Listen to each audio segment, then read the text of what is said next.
Tertúlia. Então, boa tarde a todos. Hoje é dia 26 de maio de 2014, é uma segunda-feira. O verbete é de número 3034, ele tem 7 páginas, 51 logias e 18 máximos. Quem redigiu o verbete fui eu mesma, né? E o título do verbete é Matematicofobia, e eu fiz o verbete na especialidade Frustraciologia. Definologia.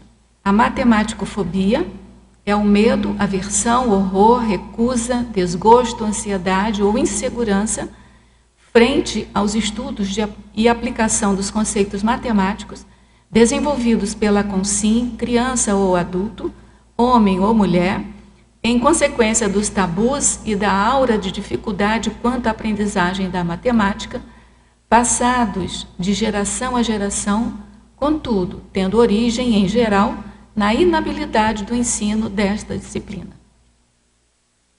Pensenologia. O holopensene pessoal de autoproteção contra a frustração perante a matemática. A autopensenização desfavorável ao aprendizado dos conceitos abstratos. O holopensene do professor em favorecer a concretização dos conceitos matemáticos. A proposta da educação matemática quebrando o holopensene da dificuldade na aprendizagem. A reorganização autopensênica conquistada nos desafios de abstração dos conceitos matemáticos. O holopensene harmonioso frente à matemática, a autopensenização livre.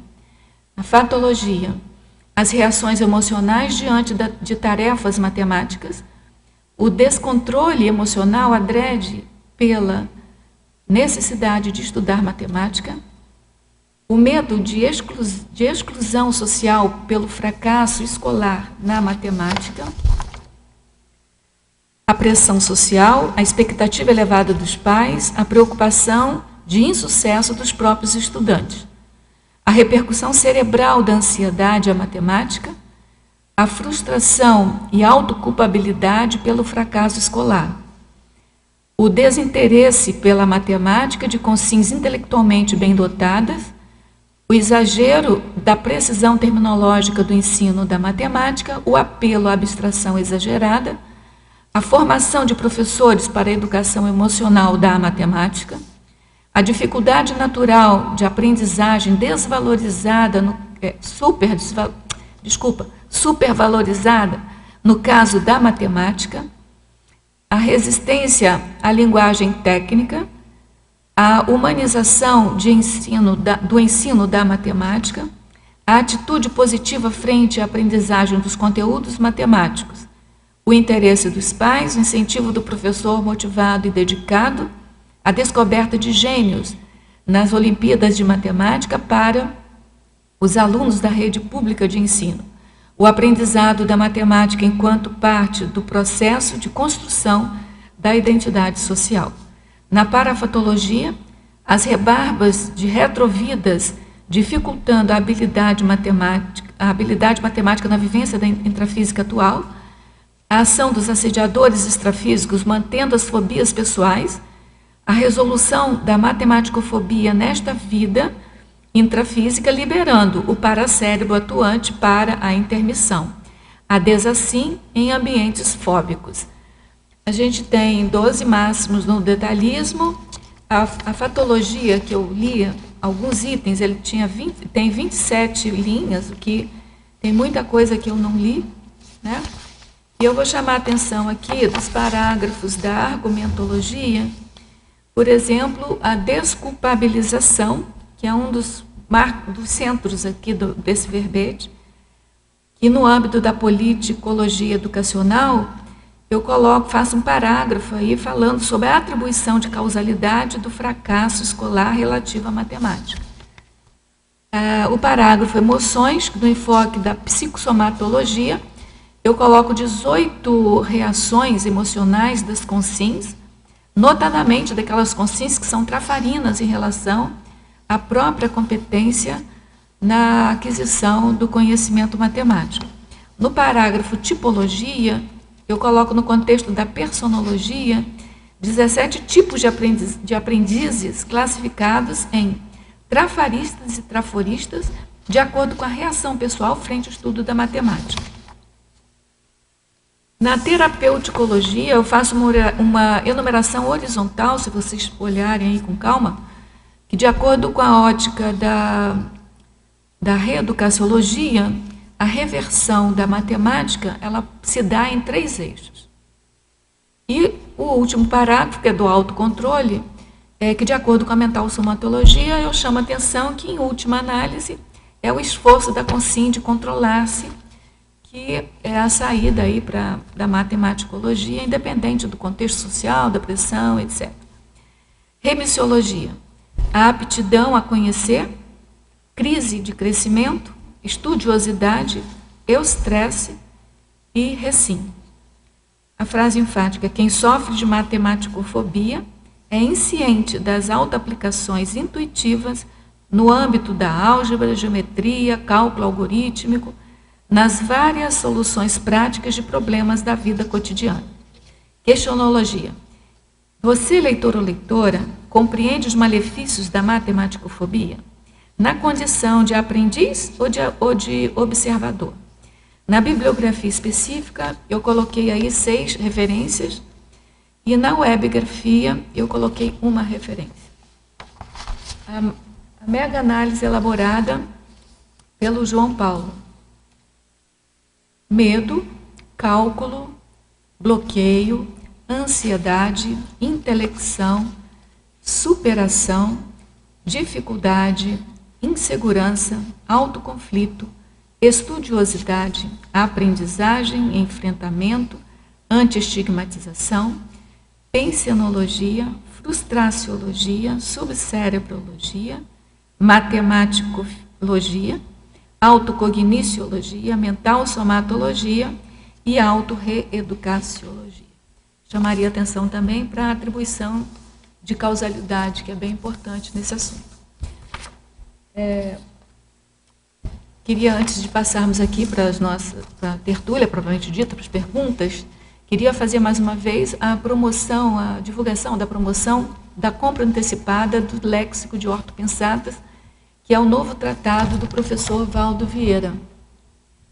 Essa promoção é o seguinte: esse tratado tem 2 volumes e ele está no preço, o preço normal dele vai ser 340. Então, quem fizer a compra antecipada vai ganhar 20% de descontos. Então, vai pagar somente R$ 272. Agora, o mais importante não é a diferença aí no preço, o mais importante é você contribuir aí com a publicação dessa mega obra-prima. Certo? Para participar dessa promoção, os contatos são editares@editares.org ou pelo telefone 45 código de área 2102-1407, ou pela epígrafe, que é 45 código de área 3525-0867. Tá? Na epígrafe também, ela está vendendo, né, na própria livraria aqui da epígrafe, quem conhece aqui no CAEC, ou pelo Shopcons, que é www.shopcons.com.br.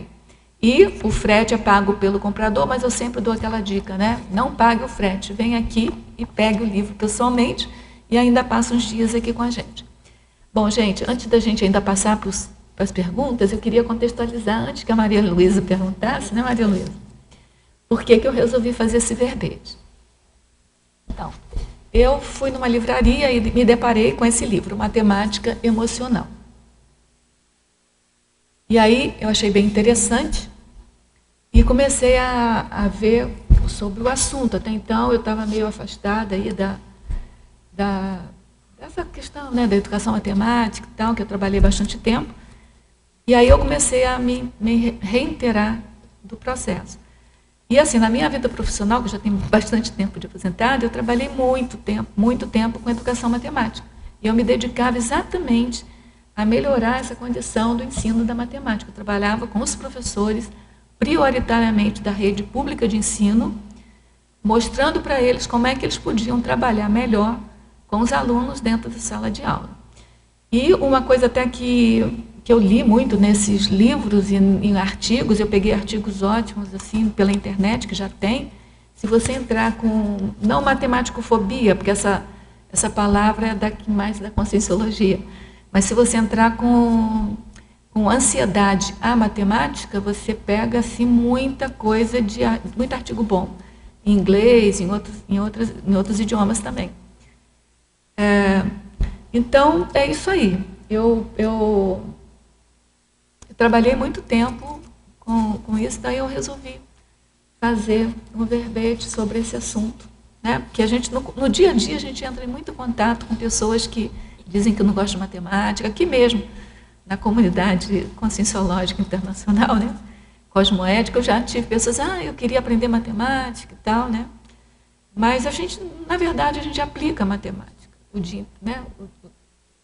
diariamente. Não a matemática formalizada, não essa matemática da escola, mas a gente já faz matemática diariamente. E aí tem que pegar gosto mesmo pela matemática mais formalizada, mais sistematizada, para poder aprender a matemática, né? Ela não, a minha proposta é mostrar que ela não é difícil. O que importa é saber estudar, pegar também professores que saibam facilitar o aprendizado, né? E não é um bicho de 7 cabeças, ele só tem 5 cabeças. Certo? Bom, gente, vamos passar aqui as perguntas. A professora Rosa, Pensenologia, página 1, primeira linha. Como funciona, na prática, o holopensene pessoal da autoproteção contra a frustração perante a matemática? Olha, eu coloquei lá na argumentologia uma coisa que pode complementar essa autopensenidade. A gente fez uma listagem aqui atrás das pessoas trafaristas e das pessoas traforistas. Como é que a gente... na verdade, são reações, né? Traforistas e reações trafaristas.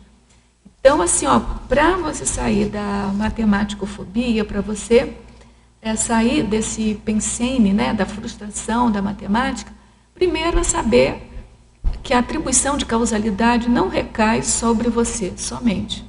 Entendeu? Ou muitas vezes nem recai sobre o próprio aprendiz, sobre a própria pessoa que está aprendendo. Então, normalmente, a pressão da sociedade, a pressão da escola, a pressão da família, e aí, por tabela, a própria pressão da pessoa, faz com que ela se culpe por qualquer uma falta de sucesso na escola, principalmente do ponto de vista da matemática, que é tido e é passado, como eu falei na definição, é passado de geração a geração como um bicho de 7 cabeças, né? Aí, como eu falei para Pilar, não tem 7, só tem 5, 4, aí, né? Estou brincando. Bom, então o que acontece, gente? A dificuldade de aprendizado, que não é só da matemática, assim, aprender demanda esforço. Aprender qualquer que seja a disciplina demanda estudo, demanda disciplina, demanda esforço. E tem a sua dificuldade. Mas no caso da matemática já tem aquela aura de dificuldade, já é passado de pais para filhos, já é passado socialmente, né? De que é uma coisa difícil, que é para poucas pessoas, que nem todo mundo tem cabeça para matemática. E aí a qualquer dificuldade você já se inclui ali. Então você atribui a causalidade da deficiência matemática a toda uma incapacidade pessoal, a uma falta de autoesforço, e na verdade às vezes não é isso.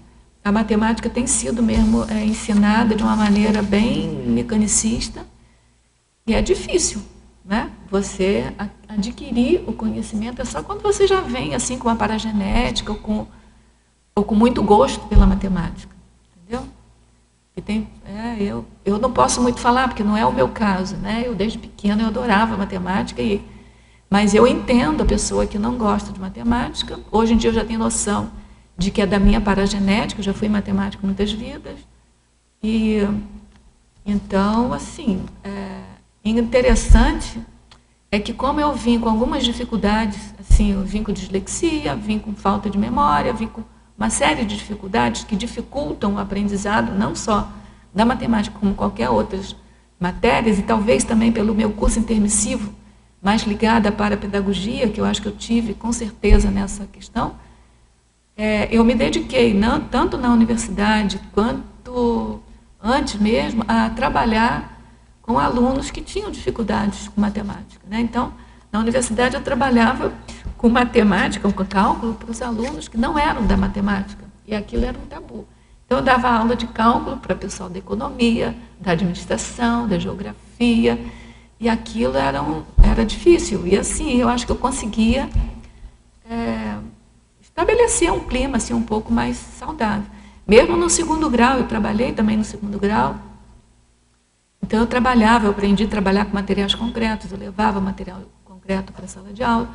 Então, eu me dedicava muito a isso. Mas, então, a pergunta, voltando à pergunta aqui, a autoproteção contra a frustração, primeiro, é saber que você não é responsável unicamente pelas deficiências, pela falta de habilidade, pela falta de facilidade em aprender matemática. O segundo é você ter um comportamento um pouco mais traforista, certo? Então, é assim, procurar ser autoconsciente das relações que tem a matemática com a vida, ser mais bem-humorado, ser curioso, não ficar só preso àquela questão que o professor te dá aula, né? Mas querer saber um pouco mais. Agora, tem uma outra coisa também que o próprio aluno pode fazer. Ele pode adequar o seu ambiente de estudo favorável à matemática, que preparar, por exemplo, hoje em dia está muito comum colocar o atrativo, né, da informática para aprender matemática. E o interessante é que eu entro, às vezes, na internet e eu vejo muitos sites de pessoas assim, ensinando detalhes da matemática, e eles ensinam assim, de uma maneira super agradável. Então, assim, a pessoa que tem dificuldade pode entrar em algum desses assuntos e vai encontrar, muitas vezes, assuntos sendo explicados de uma maneira mais agradável. Outra coisa também, que isso não foi, eu vi também em algum lugar, até nesse artigo aqui que eu peguei da internet, por exemplo, conversar sobre matemática, conversar sobre dificuldade, estabelecer um contato maior com o professor, pedir aos pais aula de reforço de matemática com alguém que tem habilidade um pouco maior, né? E, enfim, é isso aí, tem que sair desse quadro de dificuldade, de autoculpabilidade, tá certo? Não é pelo caminho da frustração que a pessoa vai... A frustração sai como? É a pessoa que tem inteligência e que na hora de realizar os trabalhos da matemática, ele não faz à altura daquilo que ele tem de competência intelectual. Aí vem a frustração. E a sensação que dá é que a culpa é da própria pessoa, mas não é necessariamente da própria pessoa. Então, é isso que eu quero chamar bastante atenção. Se você tem problema com matemática, se quiser estudar matemática, também não é todo mundo que precisa de estudar matemática formal, né? Ajuda, eu acho que ajuda no raciocínio, ajuda na linearidade pensênica, ajuda na compreensão de mundo, mas não é a única disciplina que faz isso. Tem muitas disciplinas que fazem isso, tem muitos assuntos, e o melhor é você ter uma cosmovisão de todos os assuntos, né? Fala. É que eu já vou começar pela matemática, uma vez vivenciando essa dificuldade na infância, essa frustração já na infância, você considera que isso pode ser um ponto negativo para criar um trafarde? Com certeza. Começa por aí. Começa com essa frustração de criança, principalmente, né? Que aí aquilo vai criando um bloqueio. Então ela não é a própria dificuldade dela, mas sim a frustração, a parte emocional que ela criou em cima dessa dificuldade. Porque tem também aquelas dificuldades que são cerebrais, né? Tem crianças que nascem com dislexia, com descalculia, mas tem alguns tratados, eu já peguei, até no último meu verbete eu falei sobre isso, que se fala, né, que, por exemplo, para a pessoa disléxica, tem um estudo dizendo que ela tem uma facilidade maior para abstração, ela tem uma facilidade um pouco maior para matemática. Portanto, mas precisa ter alguém que use algum método. Se não tiver desde o início uma pessoa que faça isso bem, mesmo assim, por exemplo, eu tenho dislexia desde pequena, tive dificuldade de aprender a ler, mas matemática eu nunca tive problema. Então, eu acho que essa facilidade para matemática, eu acho que a dislexia não afeta muito, a descalculia que afeta. Né? Agora, por exemplo, eu conto nos dedos até hoje, às vezes. Entendeu? Então, eu não considero que contar no dedo seja descalculia. Entendeu? Então, assim, já se o professor tradicional pegar, tem que decorar a tabuada, tem que, sabe, aprender a fazer aqueles algoritmos da conta de somar e subtrair, aquilo tudo tem uma lógica ali por trás. Nem os professores mesmo sabem aquela lógica. E era esse o trabalho que eu fazia com as professoras, eu mostrava a lógica daquele algoritmo. Entendeu? Para poder elas entenderem e saberem fazer. Então, acho que esse fator, aí é o seu holopensene, que teve uma pergunta sobre o holopensene, mas acho que você, particularmente, já tinha um holopensene pessoal de facilitadora para entrar nesse aspecto de facilitar para aquela, ou criança, ou adulto, para outra pessoa, esse campo de entendimento. Eu tive a oportunidade também de ter, mesmo na universidade, né? Eu tive na universidade mesmo, fazer cursos assim, de extensão, que trabalhava essa questão da educação matemática, né, que começou a ficar muito em voga. Mas você já tinha uma facilidade para isso. Natural, né? Espontânea. Eu, quando pequena, eu dava aula para meus coleguinhas de matemática. Então, vamos lá, gente. Foi um aporte? Agora, eu não sei se ficou claro aí, porque eu falei de muitas coisas, mas porque não é tão simples assim. A autoproteção contra a frustração não depende só da pessoa, depende dela entender todo um contexto social, da escola, tá? Qualquer coisa, você manda outra pergunta. Fatologia, primeira página, terceira linha, quais são alguns dos dificultadores da aprendizagem matemática? Esse item eu coloquei para falar das dificuldades intrínsecas mesmo à matemática, né? Mas também tem as dificuldades que são, pela própria matemática ter dificuldade intrínseca, ela aumenta a dificuldade do aluno quando o professor não está atento a isso. Então, aqui, ó, na frente desse item, os dificultadores da aprendizagem, a gente coloca uma sequência de itens que, na verdade, são esses dificultadores. A abordagem formal, a matemática tem uma abordagem formal, então o ideal para o professor é a partir do jogo, do material concreto, da atividade mais lúdica para chegar na questão mais formal. Os símbolos matemáticos. Aí, essa semana passada, eu encontrei um professor aqui da Conscienciologia, que ele me contou, tipo uma piada, né, que eu achei ótimo, que eu vou contar para vocês. Não sei, quem já fez matemática do segundo grau ou terceiro grau, fez integral. Então, tem aquela coisa da integral UDU. Aí, um aluno falou, o professor, depois da aula, perguntou assim, vocês entenderam a aula? Eu entendi tudo, professor, eu só não entendi esse negócio de SUDU aí. O SUDU é porque o símbolo da integral é um S comprido, né? E aí, quer dizer, a pessoa não tinha entendido nada da aula e se confundiu lá com os símbolos da matemática. Então, assim, a simbologia da matemática tem, por exemplo, um tipo de dificuldade de pessoas que tem de dificuldade visual. Ela vê aquele monte de símbolo assim, ela se perde naquele símbolo. Não tem nada a ver com inteligência. Né? Mas na hora que ela não entende aquele monte de símbolo, ela já vai trazer para ela a culpa de não ter inteligência para matemática. É isso que a gente tem que mudar. Né? Outra dificuldade também, outros dificultadores, é a estrutura hierárquica evolutiva dos conceitos. Opa, bateu aqui. A dificuldade hierárquica. Então, um assunto de matemática, ele é o pé para você aprender um outro. Então, se o aluno passa de um assunto para outro sem entender, no próximo período, no próximo assunto que ele for, ele não tem a base para avançar na matemática. Então, esse é um dificultador da própria matemática. Tá? A linguagem dialetal, eu bati aqui.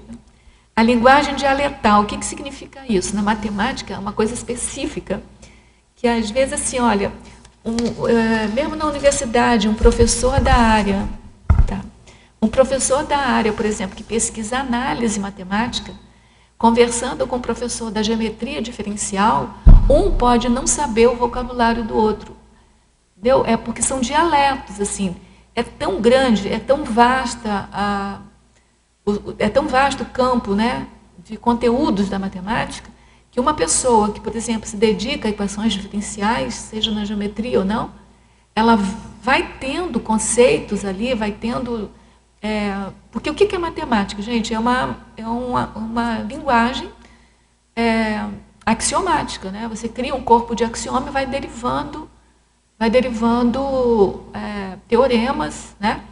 E assim, ó, se a pessoa não está naquela área, ele não vai saber um teorema de ponta que foi descoberto em 2014. Então, o outro que está fazendo a mesma coisa numa outra área de álgebra e tal, pode não ter, a não ser que um assunto tenha ponte com a outra. Então, assim, são dialetos. É uma linguagem dialetal. Então, assim, mas nessa matemática básica também, você precisa de ter um entendimento. É como se fosse uma alfabetização matemática que você precisa de ter. Né? Então, por exemplo, as linguagens, você fala em soma, você fala em subtração. Tem um caso muito interessante que eu vivenciei. Eu estava fazendo pesquisa, né, na área de educação matemática e fui trabalhar com crianças de alfabetização. E aí tem um pesquisador dinamarquês que se chama Genês, e ele falava que a criança tem dificuldade de entender essa expressão quantos a mais. E aí ele falava lá como é que tinha que fazer a experiência, e eu fui fazer a experiência com a criança. Então era assim, colocava uma plaquinha, aí depois botava uma outra plaquinha, botava tipo umas 10 plaquinhas. Aí pedia a criança para contar essa plaquinha, ela dizia uma. Aí na outra, eu pedia para ela contar, ela dizia uma, eu falei assim, então eu vou botar mais uma aqui. Quantas vão ficar? 2. E aí eu fui fazendo uma torre, né? uma sequência de 1, 2, 3, 4. Aí lá pelas tantas eu perguntava, quantos tem aqui? Ela contava, vamos supor que tivesse na pilha de 4. Aqui, quantas tem? 5. Quantas eu tenho que botar aqui nessa pilha de 4 para ficar igual a outra? 1. Quantas eu tenho que tirar nessa pilha de 5 para ficar igual a 4? 1. Quantas cartelas, né, eu tenho nessa pilha de 5 a mais do que essa pilha de 4? Ela olhava para mim como se eu estivesse falando grego. Então, assim, ela sabia tudo que tinha que fazer para uma ficar igual a outra. Mas essa linguagem, quanto a mais, ela não entendia o que eu queria perguntar para ela. E aí eu voltava, fazia o exercício novamente. E ela, à medida que eu ia perguntando novamente, ela ia ficando, você via que a criança ia ficando estressada. Ela regalava o olho, aí quando ela via que eu ia fazer pergunta, ela já ficava estressada. E aí lá pelas tantas, ela olhou para mim, deu um sorriso e falou assim, 1. Aí ela entendeu o significado de quanto a mais. Agora você vê, as professoras não têm essa noção, eu também não tinha, enquanto eu não li isso, de que essa frase, essa expressão quanto a mais, a criança jamais vai associar com a operação de subtração. Então isso é o linguajar matemático. Né? Então é isso que a gente está falando aí, dessa dificuldade, né? Do jargão matemático, que vem logo a seguir, que é o matematiquês. Tá certo? Ainda tem, do ponto de vista do ensino, é um ensino, às vezes, totalmente abstrato, que ensina como é que faz uma conta, assim, mecanicamente, né? Pegando um emprestado. Se pegar um emprestado, você não sabe por que pega, porque não vai devolver, você não sabe o que acontece. Enfim, é super abstrato. Então, é todo um processo aí. Eu tenho que avançar aqui, porque... Deixa eu só terminar essa pergunta aqui. Fatologia, página 2, 8ª linha. Como funciona hoje no Brasil o ensino viciado e obscurantista da matemática? E, em seguida, por que existe ainda o ensino centrado nas tabuadas e algoritmos? Olha, é tudo uma coisa só. Isso, o vício e o obscurantismo tem a ver com essa questão de centrada na tabuada e algoritmo. É assim, ó, a gente... Eu falo porque eu fui professora primária também. Então, enquanto professor primário, a gente não tem uma qualificação boa, a gente não sabe o porquê das coisas. E o mais dramático é que até hoje em dia, quando você fala, hoje ainda no Brasil, né, se ensina, é que ainda hoje as pessoas que vão fazer pedagogia são aquelas que não gostam de matemática. Certo? Elas fogem da área exatas e vai para a área humanas, né, dito humana, como se a matemática não fosse humana. Então assim, e aí ela tem dificuldade, ela própria tem resistência para a matemática. Eu dando aula para professores de matemática da rede pública de ensino no Rio de Janeiro, um dos municípios, né, do estado do Rio de Janeiro, eu me deparei com professores, e eu trabalhava com material concreto, né, então, mostrando por que para somar duas frações com denominadores diferentes, você tinha que igualar os denominadores. E a gente trabalhava isso com material, com objeto. Então, era uma coisa assim visível, né? A professora estava entendendo tudo. Ah, que bom, entendia tudo, mas ela não conseguia transferir aquilo que ela produzia com material, ela não conseguia traduzir para a conta, simplesmente porque ela tinha aprendido errado, ela não conseguia ver que ela somava fração errada. Então, você vê, ela, professora, ensinando somar fração de uma maneira errada, porque ela não sabia fazer. Então, a gente teve um pouco de trabalho para mostrar para ela que, para somar a fração de denominadores diferentes, tinha que igualar os denominadores. Não podia só somar os numeradores, que era diferente de quando tinha. Coisa simples, né? Mas é daí que vem, você chega no segundo grau, você pega alunos que não sabem matemática. Por quê? Porque não sabem somar fração. Então, quando eu trabalhava no segundo grau, antes de começar a ensinar função linear, função quadrática, função exponencial, eu ensinava sistema de numeração, eu ensinava como trabalhar com fração, né? Por exemplo, 0,19 para os alunos da rede pública de ensino, eu dava aula à noite, é muito maior do que o 0,2. Entendeu? Porque era 19. Ele não conseguia ver que era 1/10 e 9 centésimo. Ele lia a coisa integral, 0,19. Então, assim, gente, mas a gente se espanta, assim, mas não é de se espantar, porque a criança não sabe o que é sistema de numeração, não sabe por que o 10 é 1, 0, não sabe o que é o 11, 1. Por que o 1 na casa das unidades é diferente do 1 na casa das dezenas? Então, assim, é tudo muito mecanizado. Então, ele não transfere, né? Então, chega na hora de fazer conta com vírgula, ele não sabe quando é que tem que botar um 0 para botar a vírgula, ou quando é que pode botar a vírgula sem botar um 0. E só entende isso se entende um pouco o sistema de numeração, a menos que decore. Tá certo? Agora, veja, o professor também não sabe ensinar. Então, aí é uma bola de neve. Tá certo? Então, tudo isso vai afastando a condição do aluno da matemática. Fala você. Na página 2, é interessante que você colocou também, aqui em Fatologia, página 2, na primeira, segunda, terceira linha, a frustração e autoculpabilidade pelo fracasso escolar, né? É isso que eu estou falando. Isso, né? E também aqui um pouquinho mais para baixo também fala sobre a estatística indicando situação crítica no ensino e aprendizagem de matemática e o ensino centrado nas tabuadas e logaritmos, né? A gente vê assim que tanto no ensino, por exemplo, no ensino médio, ensino de escolas públicas tem essa dificuldade, né? Por exemplo, eu vim do ensino público, eu vi que realmente eu não sabia nada. Não tinha base, né? Eu chegava assim, vivia quando eu fui entrar na faculdade, eu percebia que olhava assim, por exemplo, física, química e matemática, eu olhava, mas o que é isso? Não estou entendendo nada do que estava escrito ali. Agora, né? não é porque é pública, não. Tem escolas públicas que são boas. Que são boas. Eu estudei em Brasília também, é difícil atualmente por causa disso, né? Que as pessoas não estão priorizando mais o ensino fundamental como profissão. Sim. Ganha muito pouco e tal. Mas tem muita escola pública que é muito boa. Eu estudei em escola pública o tempo inteiro. Quer dizer, só mas tem escola pública sim, mas isso varia de lugar para lugar, né? Mas assim... As escolas particulares, elas têm uma vantagem, elas têm mais recursos até dos pais para comprar materiais, né? Mas, por exemplo, ó, como eu tive dificuldade no segundo grau para fazer, porque eu trabalhava e estudava, eu fiz aquele supletivo, né, que foi a pior besteira, que não me deu base para a faculdade. Entendeu? Aí o que aconteceu? Eu cheguei lá, não sabia nada, não sabia fazer equação. Agora eu estou fazendo um curso técnico para poder sarar do que fazer os 3 anos de novo, né? Mas eu vejo também que não é o suficiente. E outra, nem o professor tem a didática, nem ele sabe. E o pior é que o professor de química, ele erra tudo, não sabe nem escrever corretamente. Inclusive, isso você vê como é que é a defasagem da educação no Brasil, né? Que as pessoas não divulgam isso. Nos índices que passam na televisão, que o índice aumentou, né? A estatística que se fala na televisão é tudo mentira, né? Só para, inclusive agora se a pessoa faz o Enem, ela dispensa o segundo grau.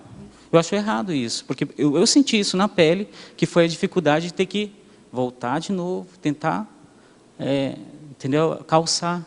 Agora eu falei para você que tem algumas escolas públicas que são boas, assim, não pode generalizar de jeito nenhum. Você pensa...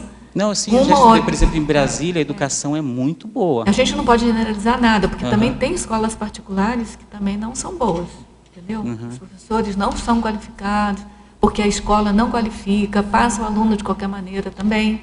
Enquanto que na escola pública tem aquela regra, né, de não reprovar aluno, na escola particular também tem passa isso também. De qualquer maneira.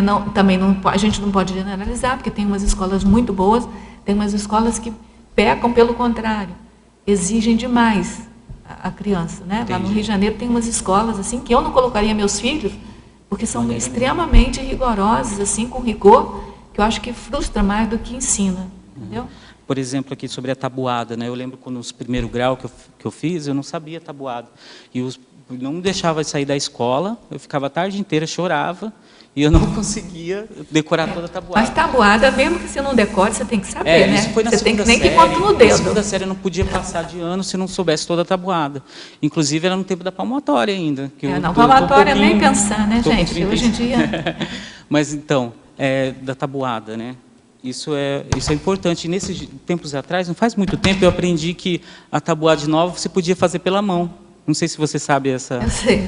Que você pega assim, 9 vezes 2, você abaixa, né? Mas olha só, tabuada, se você aprende, se você compreende os conceitos, né? Que, por exemplo, a multiplicação é a soma repetida, você decora uma, a outra você faz uma soma. Por exemplo, 9. Eu sempre multiplico por 10 e tiro uma vez. É rapidinho isso. Entendi. Na cabeça. Também você não tem precisa essa ficar decorando. Técnica. Então, assim, é isso que a gente propõe, entendeu? Que a criança raciocine e cada uma encontre o seu meio de fazer os cálculos que ela... Né? Se a pessoa é mais ágil, ela vai ganhar mais tempo na vida. Se ela não é mais ágil, ela vai gastar mais um pouco de tempo, mas ela vai conquistar o lugar dela de qualquer maneira, entendeu? Então, assim, o que importa é cada um compreender o que está fazendo. Tá certo? Tá certo. Tem alguma pergunta? Não, só isso, pode. Bom, oi. O meu problema não é a matemática, né? O meu problema é a escrita. A matemática eu sempre nadei de braçada. Mas aqui na principiologia, dá para você explanar aqui o princípio de ensinar matemática, mostrando o desenvolvimento histórico dos conceitos? Por exemplo, que tem algumas questões da matemática que a pessoa ensina como se aquela fórmula já fosse uma fórmula nascida pronta, né? Então, se você conhece a história de como é que surgiu aquilo, como é que foram os primeiros movimentos do homem, até ele chegar naquele resultado, aquilo pode fazer sentido para a criança, e a criança começa a compreender como é que ela produz aquele conhecimento. Um exemplo bobo, assim, não é muito pela história, mas assim, é uma faceta. Por exemplo, o diâmetro de uma circunferência, né?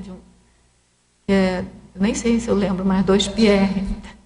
Então, assim, esse valor de π, por exemplo, se você pegar uma circunferência, se você medir a circunferência com barbante, abrir o barbante em várias circunferências, e aí você mede depois aquele barbante e divide pelo raio, a criança vai perceber que o resultado é sempre muito próximo um do outro.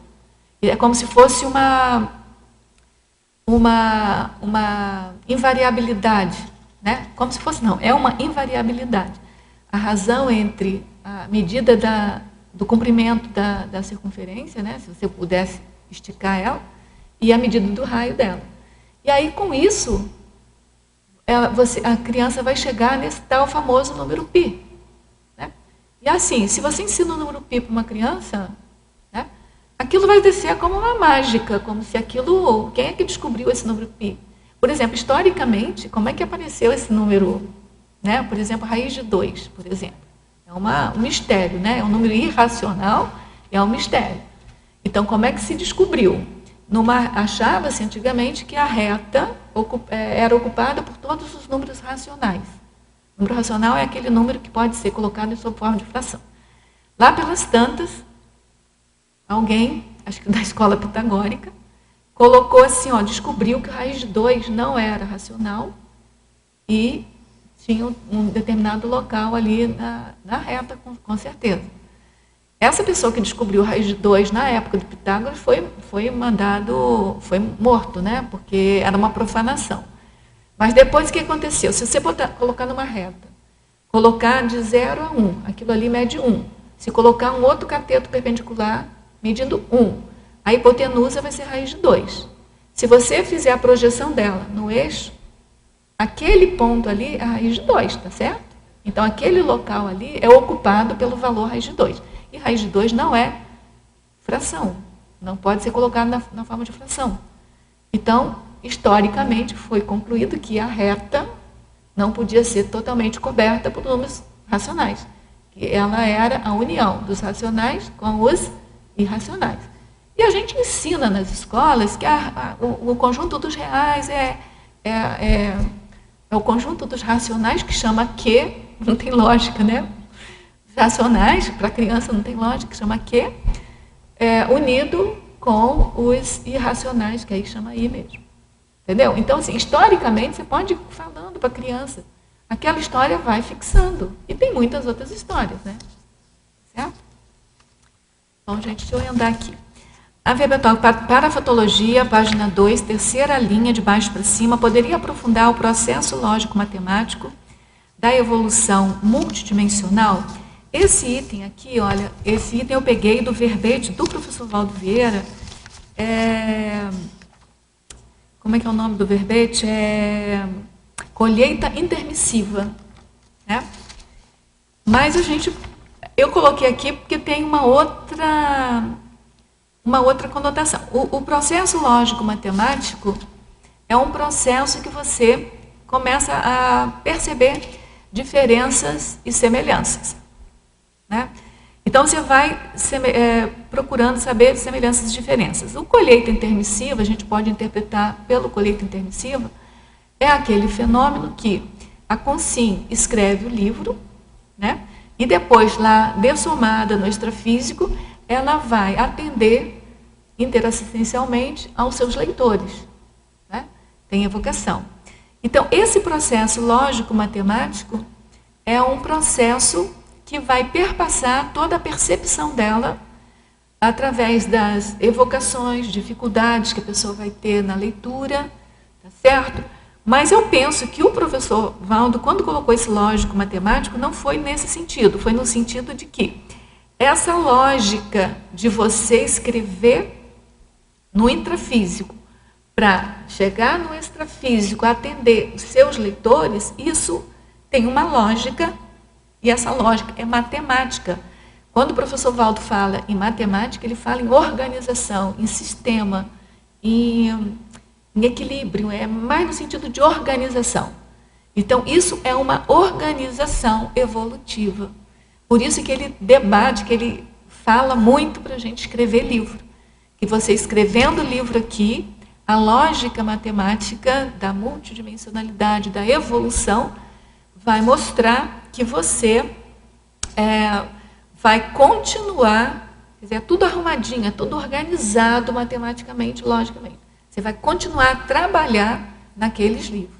E eu ainda tenho mais uma hipótese, até que eu discuti no verbete da professora Malo também, Porque assim, na medida que você está no extrafísico, atendendo as pessoas que estão lendo seus livros, você vai fixando na sua aula memória, criando paringramas, para quando você retornar à dimensão intrafísica, você achar mais fácil o seu livro que deixou aqui. Certo? Então, isso tem uma questão aí lógico-matemática. Tá? É essa lógica matemática multidimensional do cosmos, que rege o cosmos. Mas quando eu sabia, quer dizer, eu acho que o professor Valdo colocou nesse sentido. Ele sempre usa lógica matemática nesse sentido mais amplo. E eu coloquei aqui nesse sentido de que, para você acompanhar a evolução multidimensional, você está tendo sempre que estabelecer condições de semelhanças e diferenças. Para mim, lógico matemático tem mais essa característica. Tá? Mas as duas coisas coexistem em paz, em harmonia. Ainda em parafatologia, página 2, terceira linha de baixo para cima, como funciona a paramatemática do amparo técnico extrafísico. Esse tem também, eu tirei do mesmo verbete, colheita intermissiva. Como você pode observar, o professor Valdo ele utiliza muito essa ideia da paramatemática nessa questão da organização. Aliás, nesse verbete ele bota matemática. Eu que coloquei paramatemática, porque eu acho que, na verdade, é uma paramatemática, a matemática que gerencia todo o cosmos. É no sentido, não dessa matemática formal que a gente usa aqui, é no sentido da organização, do encaminhamento, do fluxo organizado das coisas. Tá certo? Então, eu botei esses dois itens aqui para chamar a atenção, assim, olha, que na hora que a gente, aqui no intrafísico, se dedica um pouco mais, vamos chamar assim, para aguentar a formalidade da matemática e da organização sistêmica, sistemática, simbólica da matemática, a gente está se preparando para entender um pouco mais essa lógica abstrata, um pouco abstrata, talvez não tão abstrata, mais concreta, na hora que você tiver para olhos de enxergar essa multidimensionalidade. Rosa, certo? Eu acho que ajuda isso. Você acha que o desenvolvimento dessa habilidade matemática tem um efeito halo no desenvolvimento de outras formas de inteligência, de outras habilidades? Eu acho também. Porque, assim, é muito interessante que, assim, os filósofos, as pessoas mais, assim, eradas, né, elas estudaram muita matemática no passado, né? E eu acho que ajuda. Mas não é só a matemática, não. Tem um item aqui que eu falo que é um mito achar que só a matemática desenvolve o raciocínio. Realmente, a matemática que é ensinada nas escolas, ela ao contrário, ela não desenvolve o raciocínio, não desenvolve criatividade. Eu estou falando, gente, em geral, não posso generalizar totalmente, tá? Quer dizer, é que cada aprendizado vai preenchendo uma lacuna. Ao contrário, o que está se vendo é a frustração com a matemática. Então, onde há frustração, não há de jeito nenhum a flexibilidade, a criatividade, tá certo? Então, a matemática ela tem que servir a favor da evolução da pessoa e não contra. Entendeu? Então, assim, eu vejo aqui que essa atribuição de culpabilidade é muito séria. A pessoa se culpa a si mesma. Então, não adianta isso. A pessoa tem que enfrentar a pressão social, pedir ajuda, conversar com outras pessoas, procurar outros recursos. Certo? Eu vi outro dia, não sei se vocês viram, no Globo Repórter, eu acho que eu vi. É uma professora de matemática no interior de Minas Gerais, uma cidade, assim, sabe, uma escola bem humilde, com os alunos, assim, bem daquela área da região agrícola. Ela está fazendo uma maior revolução, assim, com as crianças. As crianças estão adorando matemática, estudando matemática, se saindo bem nas Olimpíadas da Matemática. E qual o recurso que ela tem? Giz, quadro e giz. E boa vontade, interesse. Eu nem sei se ela tem toda essa pedagogia, assim, não deu para entender ali na hora. E essas crianças, com certeza... Mas o que ela estava oferecendo às crianças? Atendimento pessoal, harmonia de comunicação, sem aquela coisa de estar no poder e o aluno, né, dela está ensinando e o aluno está submisso a ela aprendendo. É toda uma discussão e outra, a motivação para aprender. Entendeu? Então, os alunos, alunos de classe social bem, assim, bem dificultosa, vamos chamar, né? Eles vão ter uma autoconfiança muito maior na aquisição de outros conhecimentos depois. E uns falando com os outros, uns ajudando os outros, entendeu? Então, assim, é um trabalho belíssimo que ela está fazendo. Então, assim, é possível. Essa professora, eu devia ter pego o nome dela, né? Não peguei. Entendeu? Rosa, e sobre aquela matemática Kumon, aquele método, o que você... Matemática? O método Kumon. Você Olha, tem eu pessoalmente não gosto do método Kumon, exatamente porque ele é uma pressão só, né? Com todo respeito, você que é descendente de japonês... Eu não conheço o método, eu queria saber como é que funciona para poder ter uma opinião. Os japoneses são muito rigorosos, né? Tanto que os jovens, muitos deles se suicidam porque não aguentam com a pressão social e a pressão da escola. O chinês também está pressionando muito, né? Os avós chineses pressionam os filhos, os baseado na decoreba ou no raciocínio? É uma decoreba. Na minha opinião, é uma decoreba. É uma coisa assim, ó, você vai fazendo exercício e vai passando aquele exercício. Então, ajuda algumas pessoas a passarem de ano. Entendeu? Que ajuda a passar de ano. Mas, assim, a compreender mesmo, eu acho que não. Compreender. Eles não têm um subsídio de compreensão da matemática, de pegar... Aí, assim, ó, tudo que você aprende, você passa a gostar. Tem uma frase minha aqui, que eu adoro essa frase, desde a primeira vez que eu vi, eu só não sei de quem é, acho que não tem. Não se sabe se a pessoa é feliz porque aprende ou aprende porque é feliz. Então, se a pessoa aprende através do método Kumon, ou apesar do método Kumon, ela vai ser feliz, ótimo para ela, entendeu? Uhum. O problema é saber o quanto que ela tem de compreensão daquilo. E outra coisa, às vezes a pessoa aprende memorizando aquilo e depois, por ou conversa, ou por oportunidade, ou alguma oportunidade mesmo de vida, ela vai descobrindo, né? Por leituras, por interesse próprio, autodidatismo, ela vai se interessando pelo porquê das coisas. Tá certo? E, Rosa, e do mesmo...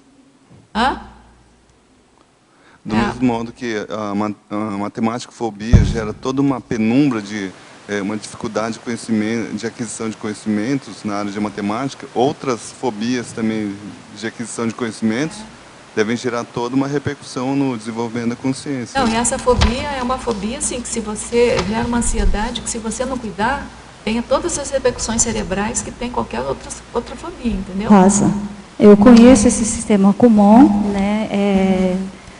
Realmente é repetição, tem vários módulos, que cada módulo tem cerca de 10 apostilas que a pessoa faz e repete 3 vezes esse módulo.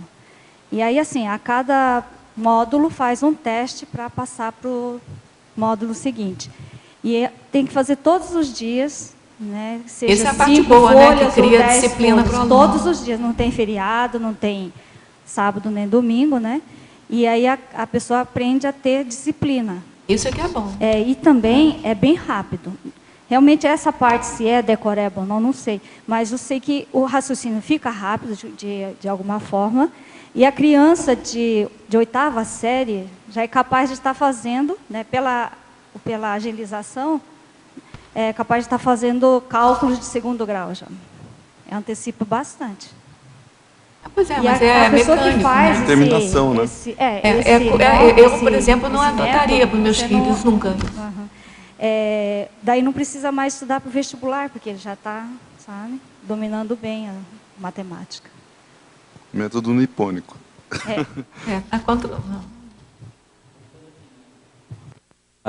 Para a matemática, do amparo técnico, do extrafísico, eu queria citar sobre aquele filme Uma Mente Brilhante, né? Sim. Que queria ter uma ideia, assim, a questão do parapsiquismo e da multidimensionalidade. Será que essas ideias vêm, assim, no caso dele, que sofreu de esquizofrenia? Aquilo é da página genética dele, né? Eu já devia saber tudo aquilo. Bom, aí, Keiko, tem que ver também, assim, olha, estatisticamente, para todas as crianças, né? Porque, assim, ó, algumas crianças aguentam o método, outras não. Então, tem que ver a apropriação. Tem que fazer uma estatística, porque pode ser que algumas crianças, o método Kumon acaba com a criança, entendeu? Frustra cada vez mais. Pessoa que não consegue acompanhar, então fica frustrada, porque aí o que vai dizer? Vai atribuir a si própria a culpa de não ter tido disciplina, de não ter tido capacidade, entendeu? Eu acho que isso é muito perverso. Porque se a pessoa diz assim, não, esse método Kumon é para acelerar o aprendizado da criança. A criança vai lá, não tem aquela aptidão para aquilo, aí acaba ficando cada vez mais frustrado e pior. Entendeu? Então, assim, tudo tem que ter calma, tem que ter um atendimento, tudo que é muito generalizado, a gente tem que ter mais calma, né? Gente, olha, eu vou pedir licença a vocês, porque o horário aqui, ó, eu tenho que acabar de fazer, tem muitas perguntas aqui, tá? Depois que acabar essas perguntas, eu volto, tá, para vocês. Na interaciologia, a interação, cognição, afetividade. Então, é muito comentado nesses livros de matemática emocional, nesses artigos que eu estou pegando aqui de ansiedade matemática, essa correlação estreita entre a cognição e a afetividade, não só na matemática, mas principalmente a questão da matemática, que é o nosso objetivo de trabalho aqui. Então, assim, ó, a cognição, os atributos de você fazer avaliação, de você atribuir valores, de você atribuir conceitos às coisas, né? De você, como é que você aprende as coisas, isso está muitíssimo relacionado com a afetividade. O que você sente, quais são as suas emoções, como é que você vê, como é que você percebe as coisas em torno de você, tá certo? Então, essa interação é o tempo inteiro. Então, por exemplo, tem crianças, tem pessoas que necessitam de uma maior inter-relação com o professor. Então, se não tem essa inter-relação com o professor, ela já vai ter um processo de cognição mais dificultoso. Tem crianças que precisam de se sentir pertencentes àquele grupo. Se não tem aquele sentimento de pertencimento, vai ter problemas de aquisição de conhecimento. Então, uma coisa interfere na outra. Por outro lado, a criança que sobrepõe qualquer problema social, afetivo, ela cada vez mais ela vai ficar com a autoestima mais elevada e cada vez mais a afetividade dela vai se estabelecer.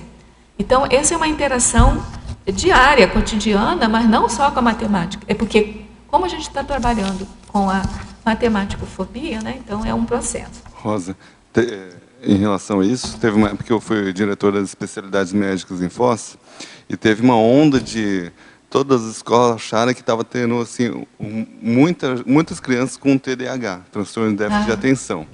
E daí nós contratamos uma neuropediatra e pedimos a ela fazer assim, um mutirão para atender todas essas crianças que estavam emergentes. Eram umas 700 crianças na cidade inteira. Ela foi atendendo e depois ela me deu um retorno e falou, olha, 80% desse pessoal que eles estavam achando que era TDAH não é. A mesma coisa para dislexia. É um problema emocional. A mesma coisa para dislexia. Metade das crianças, 80% das pessoas que falam que tem dislexia na escola não tem dislexia nada. Ela tem um processo peculiar de aprender, de discutir.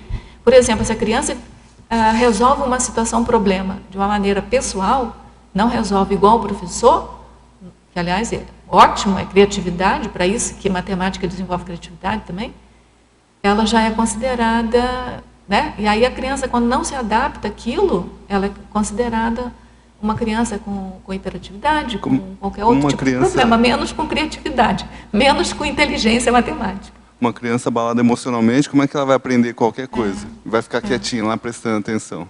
E criança tem que ser movimentada mesmo, né?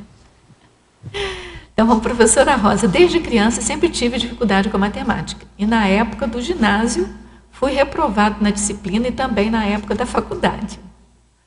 Esse é meu amigo. Por que tenho realmente horror à matemática? Por que tenho realmente horror à matemática?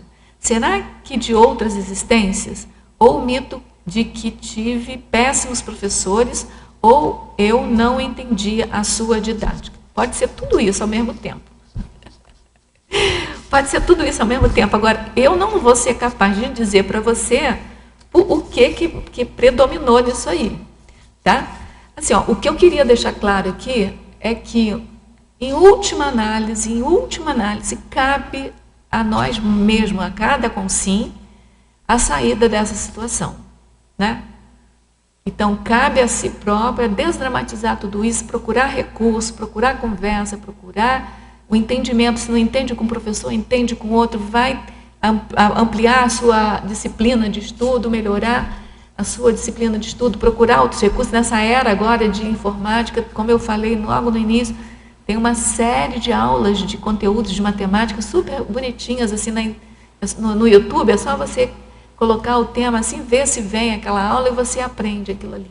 Então tem muitos recursos. Mas os diretores Pois é, eu vou falar com...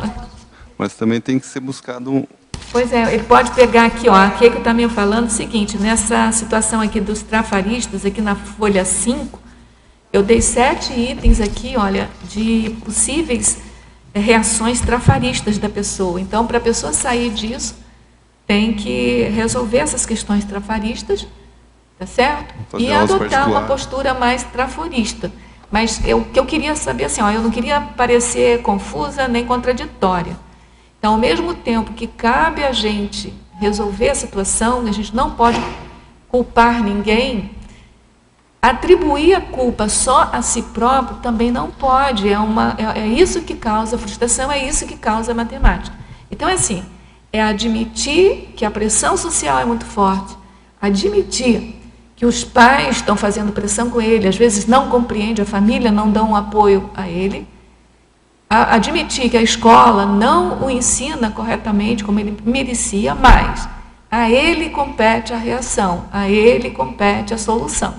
Entendeu? Porque assim, se ele esperar que a pressão social diminua, que os pais entendam, muitos pais entendem até, mas assim, hoje em dia cada vez mais, né? A escola cada vez está mais entendendo essa situação, tem um movimento bem grande para que a escola, livros e livros, né? Tem vários livros aqui que eu trouxe, muitos livros para qualificar esse professor, então cada vez mais está se tentando sair, mas longe está de se conseguir um ideal. Mas então não dá para esperar o ideal. Então, o que a gente está trazendo aqui, e eu trago aqui mais para a gente que estuda Conscienciologia, é a gente trazer a responsabilidade para a gente, entendeu? Sabendo que a culpa não é da gente. Rosa, mas esse problema surge numa idade muito tenra, né? Minha filha de 13 anos, esse ano ela estava tendo um professor de matemática muito ruim na escola, não estava aprendendo nada. Eu falava para ela, não, mas se esforce, estuda em casa para você tentar compensar. Mas ela não conseguia, tive que pagar Pois mas aí você põe a aula de reforço, mas aí a aula de reforço você tem que saber com quem vai colocar, você mesmo pode ensinar à noite. Eu ensinava meus filhos quando eu chegava, entendeu? Mas o restante tem uns casos muito pitorescos aqui, mas eu tenho que acabar de fazer essas perguntas aqui, depois a gente volta a falar, tá? Senão não dou conta. Aí eu tenho um caso pitoresco para contar também, como é a relação em casa, né? De como é que funciona a coisa em casa, né? Aquela coisa de casa de ferreiro, espeto de pau, né? Então, professora Rosa Nádia, paradoxologia, primeira linha. Poderia explicar o paradoxo de o propósito do ensino da matemática ser a melhoria da qualidade de vida e poder causar fobia? Sim, olha, não só da matemática, mas de todas as disciplinas. Assim, quando você fala de instruir o teu filho, de levar o teu filho para a escola, formar o teu filho, é para melhorar a qualidade de vida da pessoa. Do ponto de vista da matemática, se estuda, se faz ciência da matemática, com a proposta de a matemática ajudar, e de fato ajuda, toda essa criatividade que tem aí na área tecnológica, né? Então, assim, tudo isso da tecnologia, a princípio, é para melhorar a qualidade de vida da pessoa. Então, assim, como é que uma coisa que é para melhorar a qualidade de vida da pessoa pode piorar a qualidade de vida dela, criar fobia? É nesse sentido que está um paradoxo.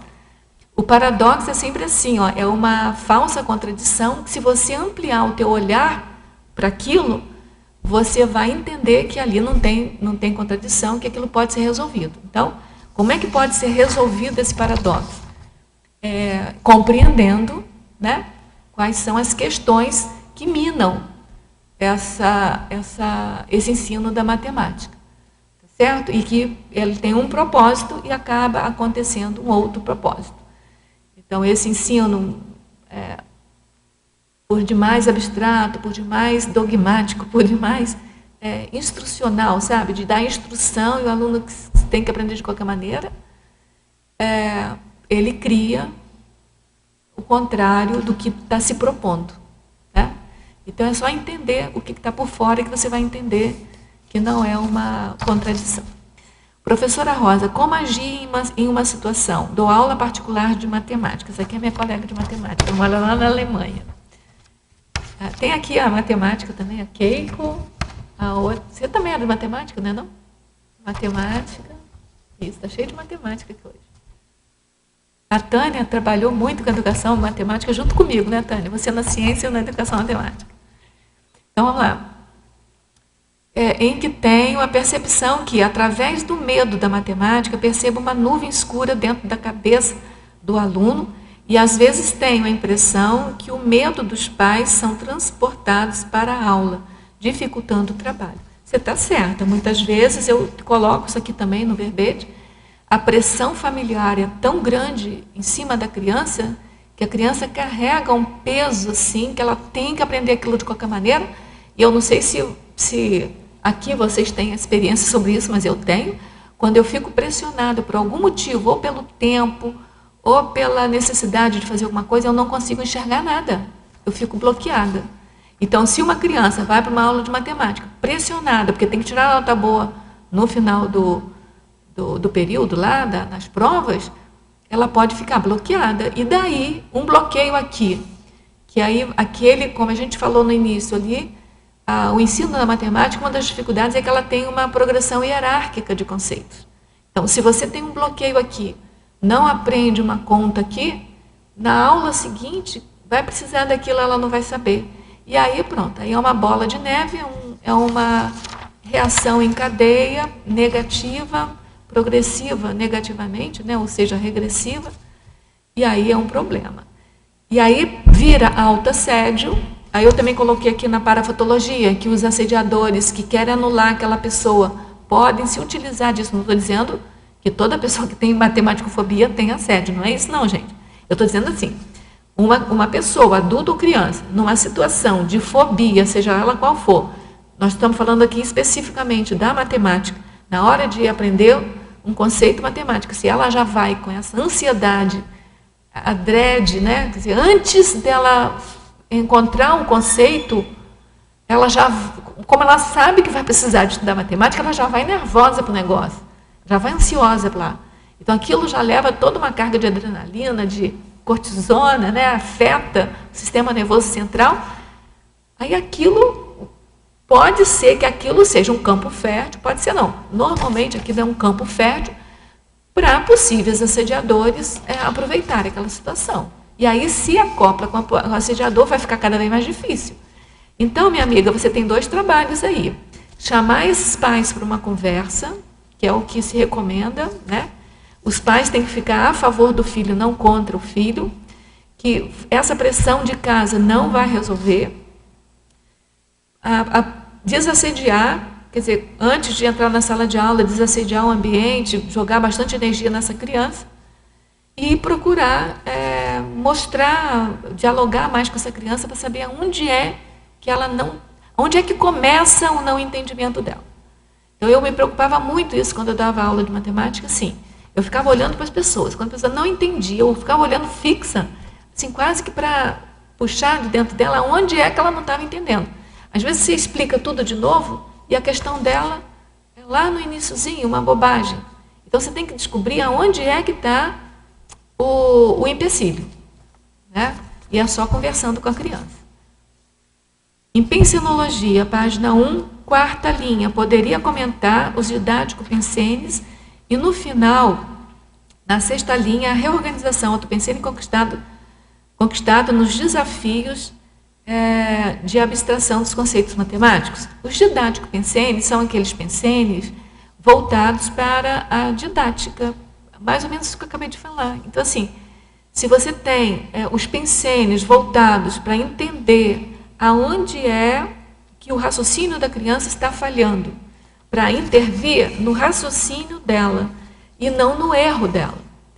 Porque se você falar, você errou aqui, vamos fazer de novo, não adianta nada. Você errou aqui. Por que você errou? Vamos ver, mostra para mim como é que você foi fazendo. O que você pensou quando você fez daqui para cá? E aí ela vai, de alguma maneira, expor aonde é que ela tem a dificuldade. Aí você vai intervir na dificuldade, no raciocínio dela. Às vezes é uma bobagem, gente, mas é o que vai comandar. Essa reorganização autopensênica conquistada dos desafios de abstração dos conceitos matemáticos é assim, ó, é uma coisa que eu acho que eu tenho convicção um pouco disso, é que a matemática, ela é sistêmica, né? Então, você organiza, ela é uma abstração, né?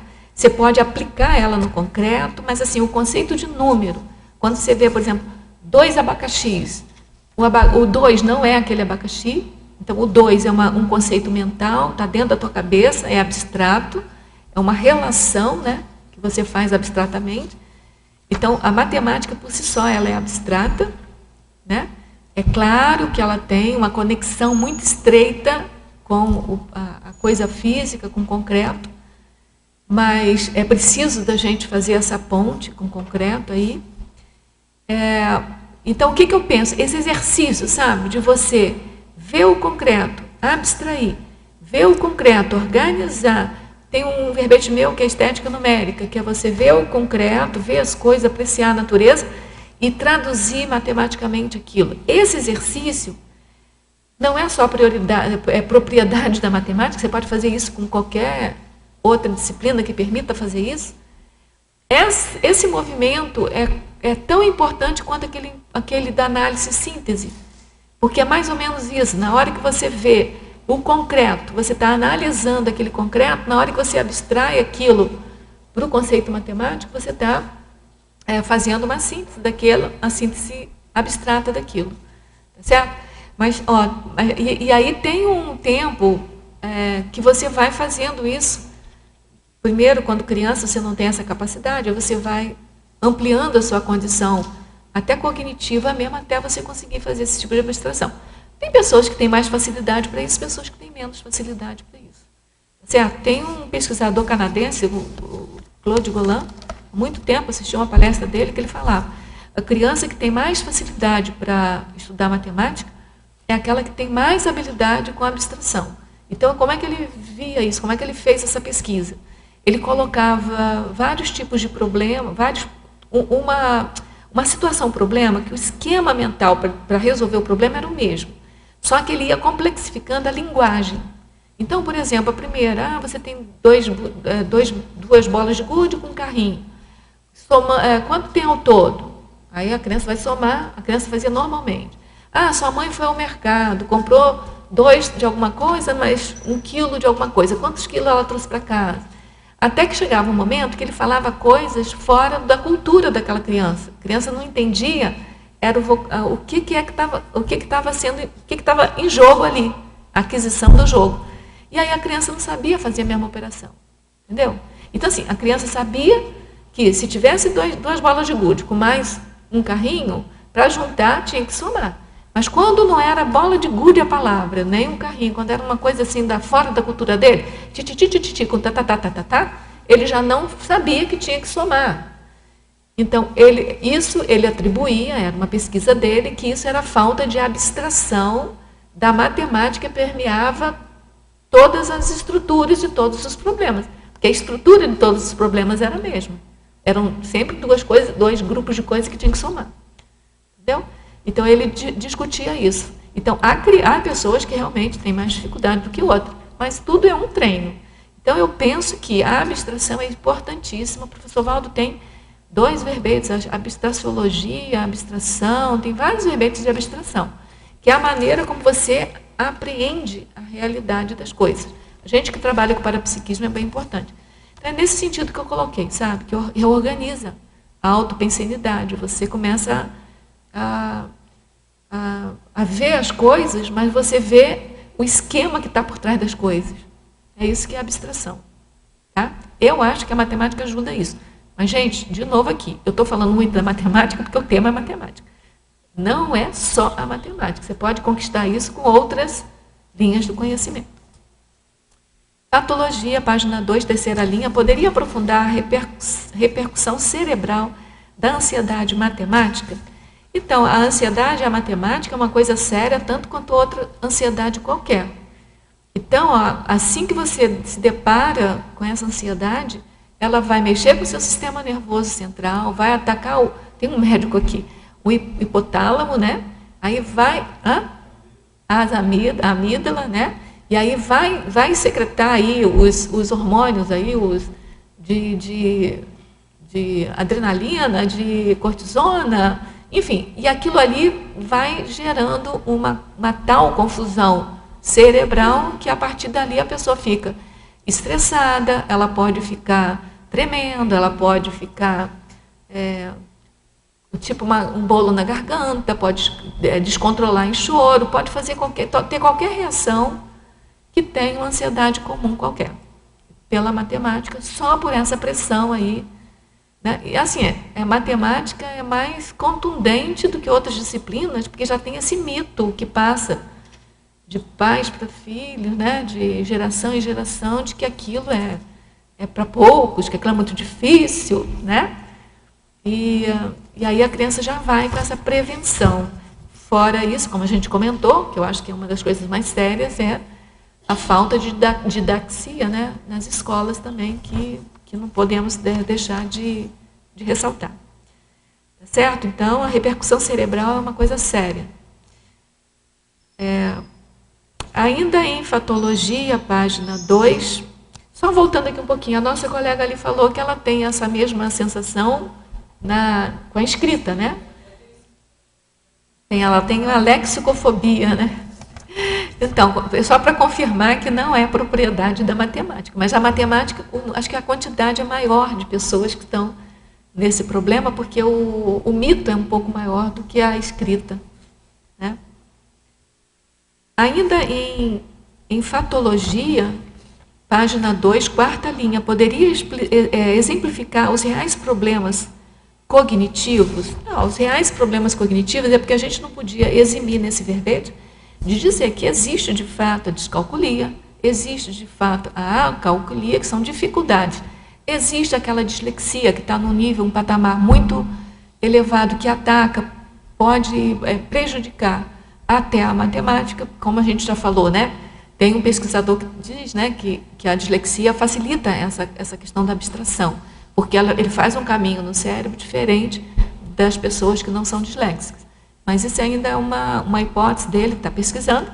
Mas, de fato, se a pessoa tem dificuldade de aprendizagem, por exemplo, pessoa que tem dificuldade de audição ou de entender, às vezes, por exemplo, você ouve tudo, não é de ouvir o barulho, você ouve, mas às vezes não compreende aquilo que você ouve. Ou então, assim, de perceber as coisas escritas. Eu falei aqui, pessoas que quando veem uma folha cheia de símbolos da matemática, aquilo cria uma confusão nela. Né? Aquilo é uma dificuldade que ela tem, aquilo é uma dificuldade real. Então, ela tem que fazer alguma coisa para sair daquilo, para melhorar aquilo. Tá certo?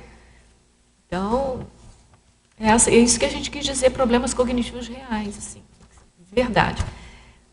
Certo? Porque essa matemático-fobia, só para chegar claro de novo, a matemático-fobia é essa ansiedade que é um problema real, cerebral, mas em consequência de uma frustração inicial que poderia ser facilmente tirada, que não é problema cognitivo real, entendeu?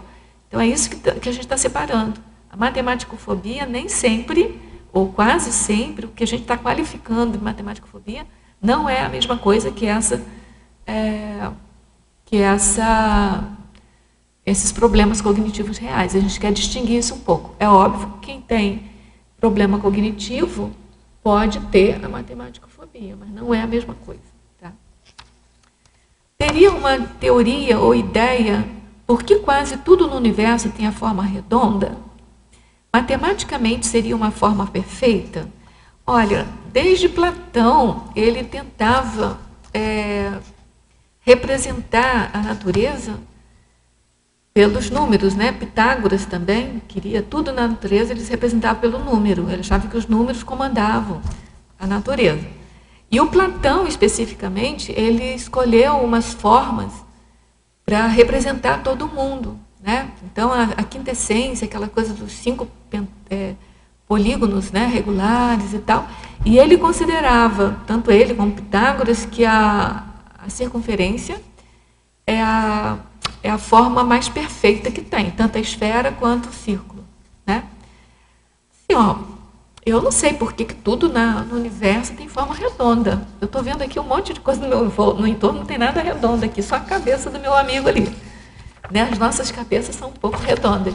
Mas assim, eu acho que nem tudo no universo é tão redondo assim. Pois é. Agora, tem uma coisa, por exemplo, essa construção sem quinas tem uma lógica, porque quando tem a quina, aquilo favorece a energia ficar estagnada ali na quina. Então, toda construção sem a quina é como se fluísse melhor a energia. Agora, eu tenho uma hipótese de por que essas pessoas, tanto Pitágoras quanto o Platão, já associavam a forma redonda com a perfeição. É que quando a gente vai ficando cada vez mais evoluído, a gente vai dispensando, né? Dispensa primeiro o corpo, dispensa o psicossoma e vive de mental soma. E a forma, que não é um ponto de luz. Que a visão que se tem é uma visão de esfera, né? De um foco de esfera.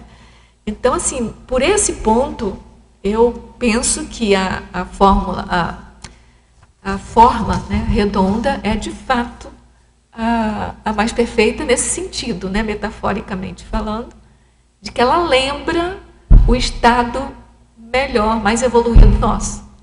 Tá certo?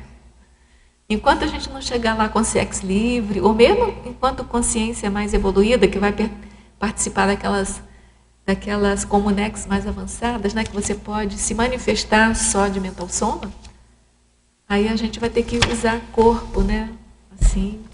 Mas a cabeça, vê só, né, a cabeça que contém o cérebro, que contém o mental soma, né, que porta o mental soma, ela tem uma forma mais esférica.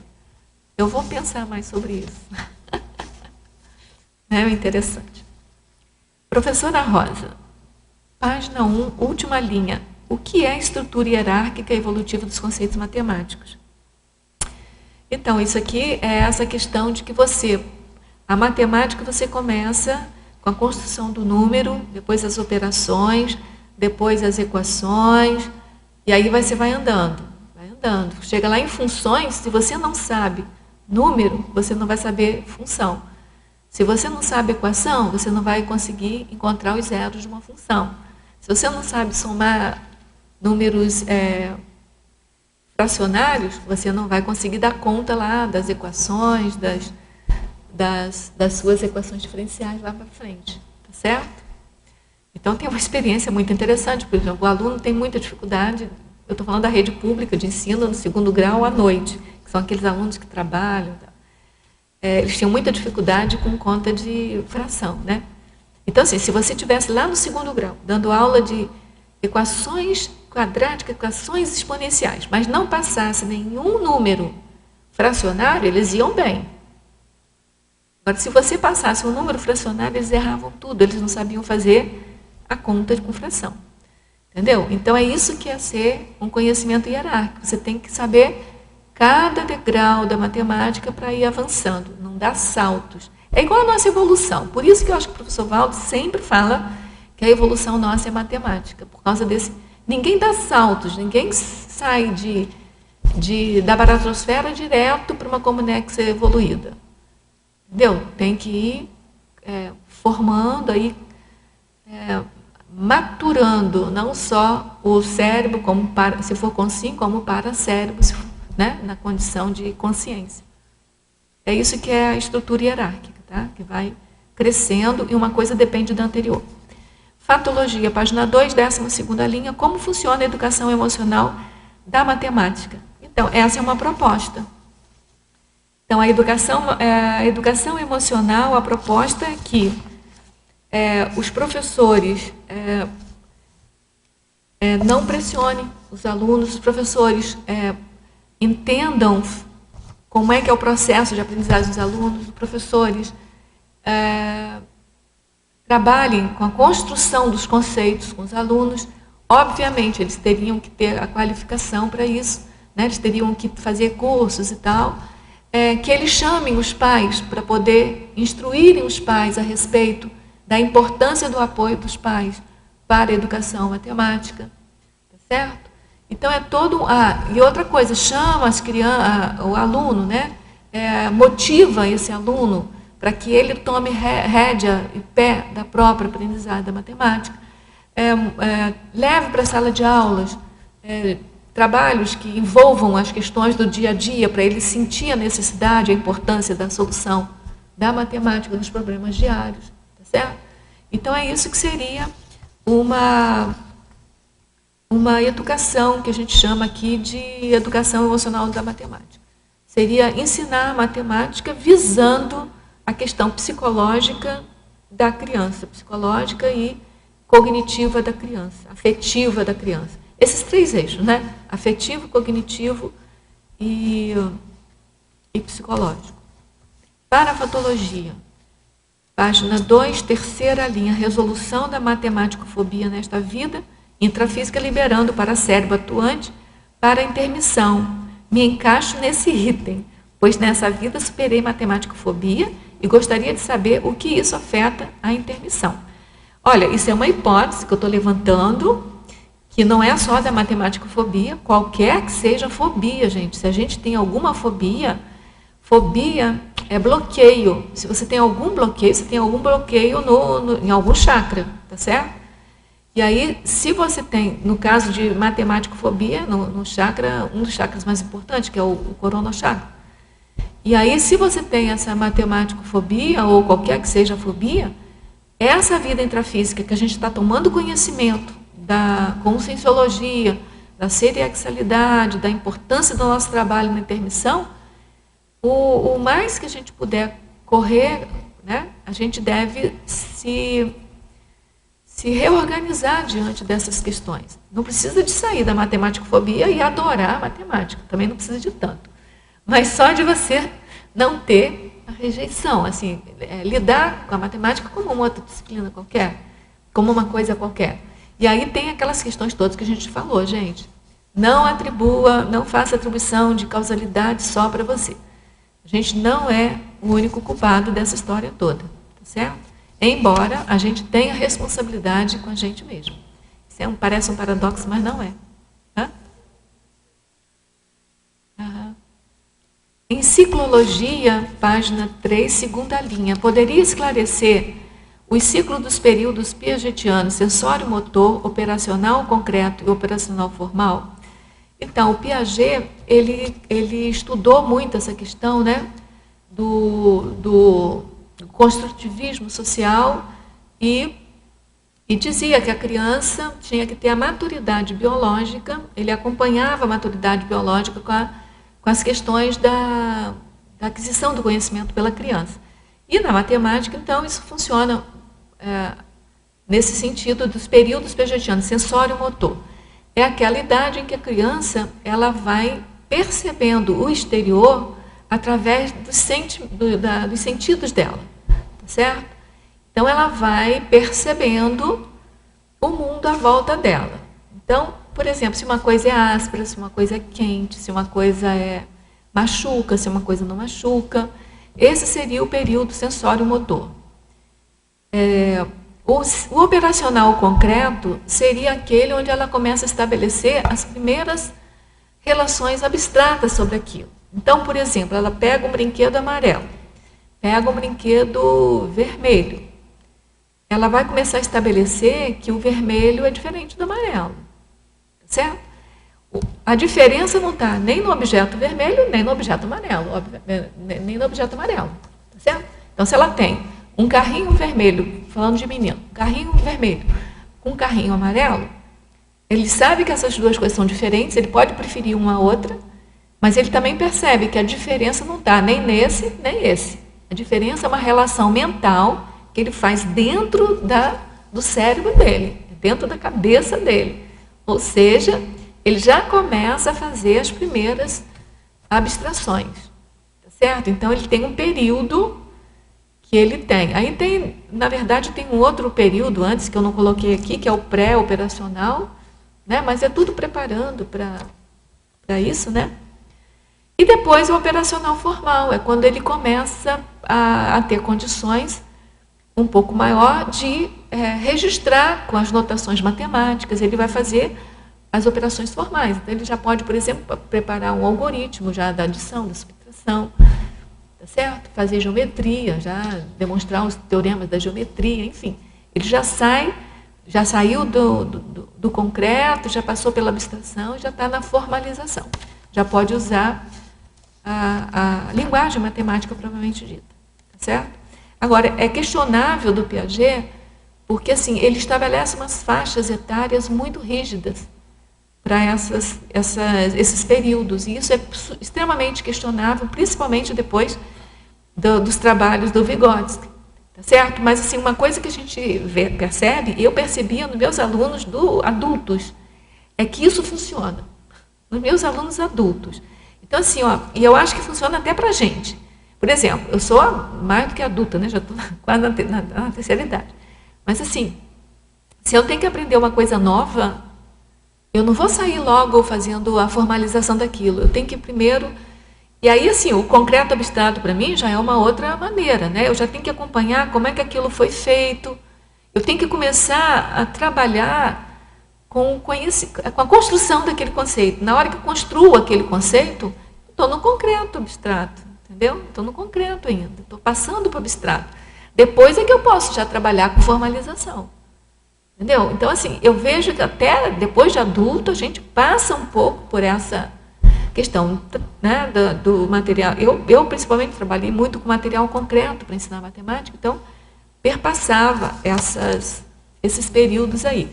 O que a gente questiona, e eu também questiono, ainda mais quem tem criança na família, percebe que cada vez mais as crianças estão superando essas faixas de idade que ele está colocando aqui. As crianças, como se diz na gíria, né, já nascem sabendo, praticamente, conhecendo o mundo. É impressionante como as crianças estão mais adiantadas aqui. Acho que tem mais incentivo, mais estímulo, né? Daqui a pouco eu passo para você, tá? Porque eu estou vencendo aqui umas perguntas. Na questionologia, página 6. Quais são os malefícios da Consim se manter matemático-fóbica? Olha, qualquer que seja a fobia é prejudicial à saúde, né? A gente já viu que qualquer que seja a fobia mexe com o nosso sistema nervoso central e prejudica, dá bloqueios, e aí você não livra a tua pensinidade, você não fica com uma pensinidade mais livre. Sempre tem uma questãozinha ali. Do ponto de vista da matemática, eu até coloco na frase enfática uma frase que é assim, olha, não tem razão de ser de você ter matemático-fobia, porque, querendo ou não, a gente trabalha com aplicações intuitivas, né, da álgebra. Quem que não soma? Quem que não vai no mercado e faz conta de preço para ver qual que está mais barato? Que vê lá o quilo, quantos quilos tem, o preço. Vê o outro embalagem, vê se tem o mesmo peso. Se não tiver o mesmo peso, não faz uma regrinha ali básica de 3 ali para saber qual que é mais vantajoso. Isso é matemática, certo? E não fica nervosa por causa disso, né? Cálculo algorítmico. Assim, o cálculo algoritmo é tudo que você faz com o processo. Então, se você tem que resolver uma questão muito séria, até mesmo de família, você estabelece, primeiro eu vou fazer isso, depois eu vou fazer aquilo, depois eu vou fazer aquilo outro, isso já é um algoritmo. Então, nós vivemos fazendo algoritmo na hora que acordamos até a hora que deitamos. Tá certo? Então, faz matemática querendo ou não. Geometria, né? Na hora que você vai arrumar um caderno, na hora que você vai colocar um caderno em cima do outro, que você coloca do maior para o menor para cima, já é geometria, que você já está vendo as formas que tem ali. Uma é mais retangular para comprimento do que para largura, então você já vai fazendo. É óbvio que é uma coisa bem simples, não é a matemática formalizada. Tá certo? Na hora que lê um jornal, que a pessoa fala assim, como é que chama? A aceitação da Dilma Rousseff é tantos por cento, e a do fulano é tantos por cento. Você sabe exatamente o que é maior, o que é menor. Você já está fazendo matemática, você está fazendo uso da matemática. Tá certo? Então, assim, não tem muita razão de ser a matemático-fobia. O que pode ter, o que a gente está defendendo aqui, é que essa matemática da escola, dessa obrigação de vocês aprender a matemática formalizada da escola, é que pode criar todo esse problema. Então, gente, pela cultura geral, aprende o mínimo, tira essa questão da fobia. Se você, por exemplo, foi por uma área que não é da área da matemática, Eu acho completamente desnecessário você agora fazer um segundo grau para aprender álgebra linear, para aprender, sei lá, funções, matrizes, depois entrar numa faculdade de matemática para aprender aquelas coisas lá. Eu acho completamente desnecessário. Mas assim, começa pelo básico. Você, eu quero aprender melhor a regra de 3. Vai no YouTube que você acha um monte de aulas ensinando regra de 3. Quero entender o porquê daquilo. Você vai entendendo. Compra livros do Malbataan, faz aquelas continhas lá, que aquele livro é maravilhoso. Né? Então, que o Malbataan até é brasileiro, né? Não sei se você sabe que tem um nome árabe, mas é brasileiro. Então, tem aquelas contas ali, tenta descobrir, pega desafios matemáticos. Tem aqueles na internet você encontra desafios para desenvolver raciocínio, a base quase toda de matemática. Então, vai resolvendo aquilo, pronto, desdramatiza. E o melhor que você faz é livrar não só da matemática-fobia, mas de todas as fobias que você tiver. Tá bom? Professora Rosa, tive professores de matemática que visivelmente não gostavam da disciplina e não conseguiam nos ensinar e nem nos motivar para o estudo dessa área. Na sua opinião, o que leva um docente a ministrar aulas de uma matéria que não gosta? Olha, necessidade financeira pode ser uma e outra pode ser equívoco. Ele pode gostar muito, ele só pode não saber transmitir o que ele gosta, pode não saber falar. Agora, se a pessoa gosta daquilo, isso passa. Essa pergunta foi minha, eu fiz em casa, depois vim para cá. Os meus professores, eles não gostavam de dar aula de matemática. Então, assim, era uma coisa tão mecânica que nós tínhamos que ir para livros na biblioteca para conseguir aprender, sabe? E nos ajudávamos, é impressionante. E foi assim, foi quase uma sina minha, geral. Na faculdade, o professor de estatística, na psicologia, é que era um entusiasta da matemática, e ele conseguia nos motivar, a gente tirava tudo 10 com ele, que não é fácil, né? Estatística, de aula de estatística para psicologia. Nossa, o pessoal era neofóbico também. Desculpa o mau jeito, mas assim, os professores muitas vezes são grandes responsáveis pela, sabe? Não, eu acho também que é importante. Deixar a matemática assim longe da vida da gente, né? Mas eu estou lembrando dos meus professores de matemática, entendeu? Eu estou lembrando dos meus professores de matemática. Tinha uns assim que eram fissurados em matemática, mas eles não passavam isso nas salas de aula.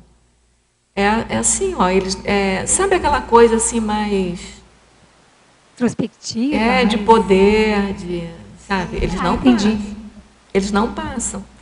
Em geral, a matemática é uma coisa assim que eu considero bem complicada, porque assim, exatamente porque ela tem o dialeto dela, né? Ela tem uma linguagem específica, ela é muitas vezes utilizada como instrumento de poder, entendeu? Então assim, se o professor de matemática quiser tirar uma de gostosão assim numa sala de aula, ele entra numa sala de aula, fala o que tem que falar lá, ninguém entende mesmo, porque se ele falar em dialeto lá, falar assim naquela linguagem matemática e não se preocupar em traduzir aquilo para o aluno, aquilo vai descer quadrado, ou seja, não vai nem descer. Né? E eu penso assim, eu fico pensando assim dos meus professores, no primário e no ginásio, eu me lembro assim que eu tive muita sorte. Eu peguei professores assim, eu morava no interior, né? Então assim, o meu professor do ginásio, ele era bancário. Então não tinha nem formação didática para fazer. Mas ele era tão assim agradável, gostava tanto, ele não sabia tanta matemática assim, nem muita pedagogia, mas ele tinha um contato muito aberto com os alunos. E é aquela questão que a gente falou aqui, da afetividade. Então ele ia pelo lado, assim, ele deixava a gente afetivamente bem. E aí, assim, eu adorava. Bom, mas eu sou suspeita, né? Porque eu já nasci para fazer matemática. Então. E assim, aí eu fico pensando, na faculdade, principalmente, eu tinha uns professores duros de roer, viu? Assim, de performance dentro de aula. Mas assim, eles adoravam aquilo, porque, sabe, assim, publicavam artigos nos melhores lugares, sabe, assim, faziam... Eu me lembro de uma aula que eu tive, que o professor gostava tanto da disciplina que ele fazia no IMPA, que ele fazia mestrado em matemática pura e aplicada, né? que era geometria diferencial, que ele resolveu dar aula para a gente daquela matéria que ele via lá no IMPA. Você vê que falta de tato, entendeu? E a gente, para se formar, a gente ficou enlouquecido, entendeu? A única coisa que eu lembro daquela teoria toda, daquele ano todo, é que o bordo de uma superfície sem... Não, o bordo de uma superfície é uma superfície sem bordo. Vocês entenderam alguma coisa? Não, né? Então, é a única coisa que ficou na minha cabeça daquilo tudo que eu estudei. No final das contas, ele viu que ele fez uma coisa errada, a gente acabou passando, porque ele deixou a gente passar, porque era impossível, ele fez uma coisa errada. Você vê, a falta de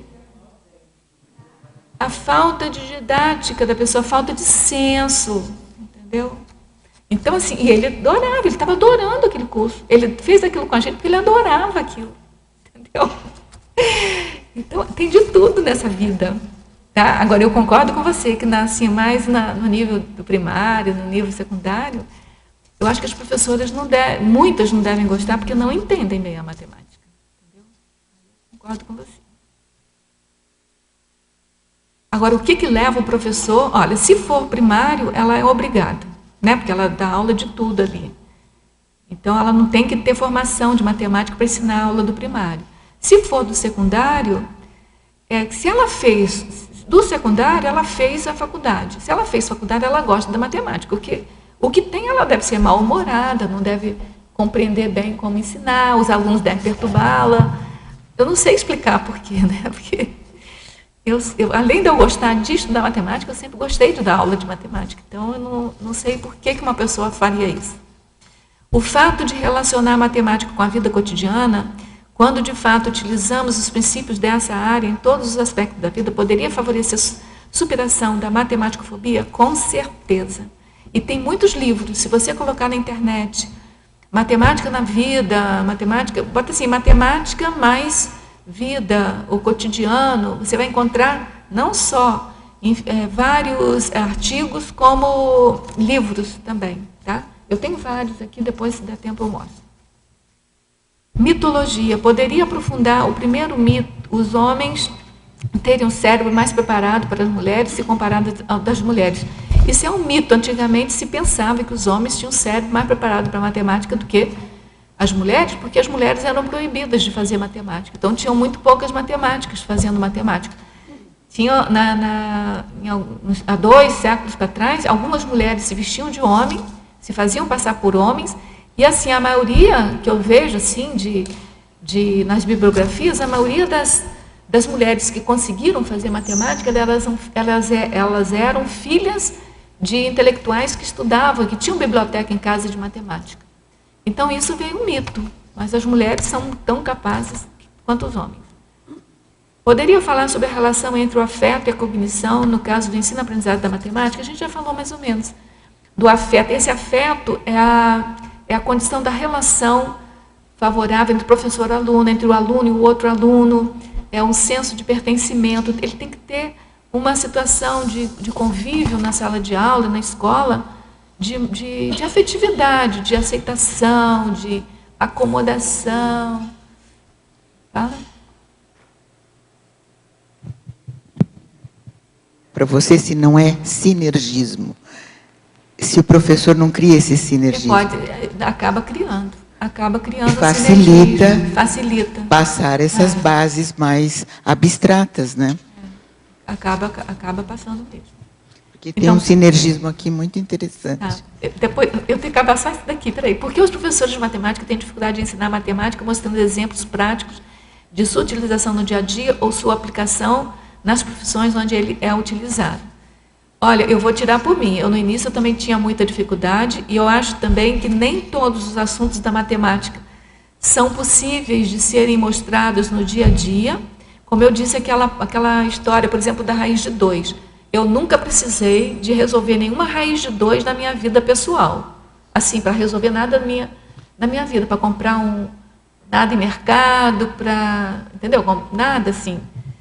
Mas, assim, o que eu penso? Eu acho assim, se o professor motiva a sala de aula, traz a realidade do possível para dentro de sala de aula, e motiva o aluno, motivar a ponto dele se interessar para estudar e adquirir os conceitos que necessariamente são mais abstratos e independem da aplicação do cotidiano, entendeu? Então, por exemplo, você não vai sair, você vai se deparar com uma raiz de 3, raiz de 4, não vai, entendeu? Mas você precisa de aprender aquilo para fazer matemática. Tem 1 minuto, vai lá, rapidinho. Na página 3, você fala política de qualificação do professor. E depois, lá na página 4, a desculpabilização. Você poderia comentar? Pois é. Essa desculpabilização é que, assim, a política educacional parte a responsabilidade do governo, né? E aí, essa desculpabilização é assim, eles põem a desculpa deles colocando culpa na criança. A criança que não sabe, ou pelo menos ou então na escola. Então a escola, o professor e a criança são as grandes vítimas do governo, que eles não oferecem bom trabalho, condições de trabalho, condições de pagamento, tá certo? O suficiente que propiciem eles a se qualificarem enquanto aquilo, né? Então, eu falei muito aqui da necessidade de um bom ensino, mas longe eu estou de culpar os professores. Eles são uma peça, são 3 vertentes aí. Tem que ter a política de ensino favorecendo, tem que ter... quando eu falo o ensino, eu não falo no professor, eu falo no sistema como um todo. Tá bom? Gente, olha, Pilar, eu vou ficar te devendo discussão do sinergismo, porque o tempo já acabou. Eu adoraria continuar conversando com vocês sobre esse assunto, mas não posso, por causa do tempo. Tá certo? Eu fico à disposição para qualquer outra dúvida. Agradeço muitíssimo a participação de vocês, a presença de vocês, as energias de vocês para mim. Dos teletertulianos também, as perguntas, agradeço muitíssimo. E passo, então, para as nossas divulgações aí.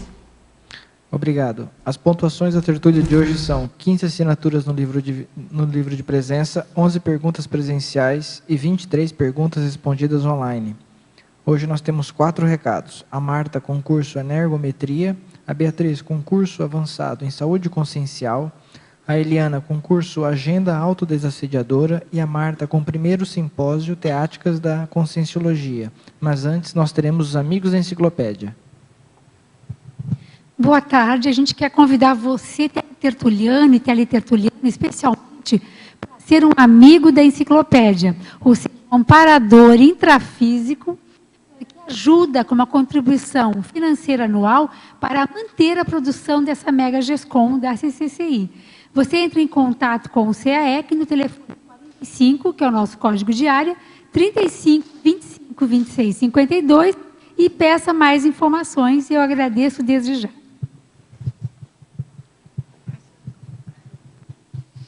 Boa tarde.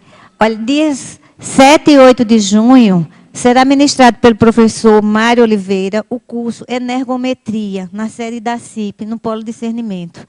Alguns temas que serão abordados: força presencial, talentos parapsíquicos, atos antiparapsiquismo, parapsiquismo no cotidiano. Mais informações pelo telefone 2102-1421 ou pelo e-mail acip@acip.com. Obrigada.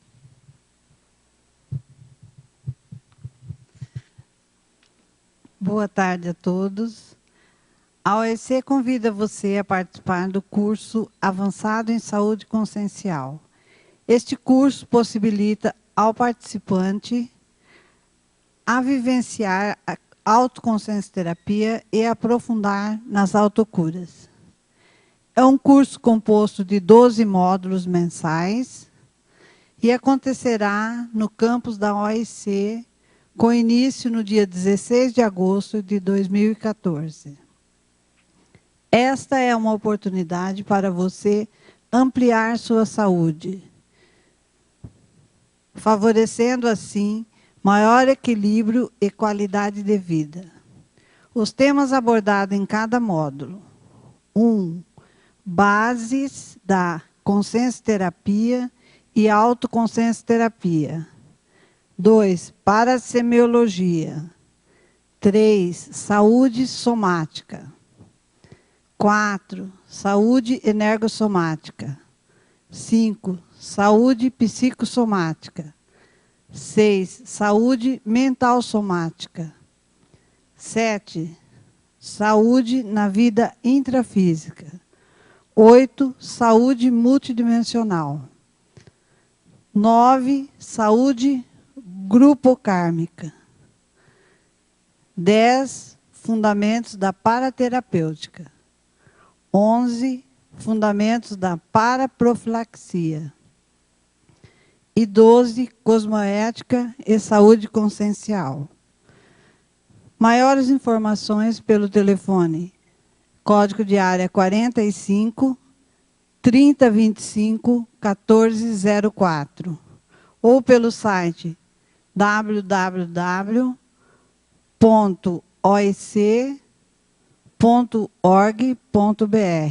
Obrigada. Eu convido vocês para a oficina prática Agenda Autodesassediadora, na prática, que acontece agora no dia 10 de junho, aqui no CAEC, em Foz do Iguaçu. Dia 10 de junho é feriado em Foz do Iguaçu, é uma terça-feira, então todo mundo que trabalha não tem desculpa para não participar. Vai acontecer das 15 às 18 horas e 30 minutos e vai ser ministrada pelos professores especialistas em auto-organização, que é o João Aurélio Bonassi e a Kátia Aracaki.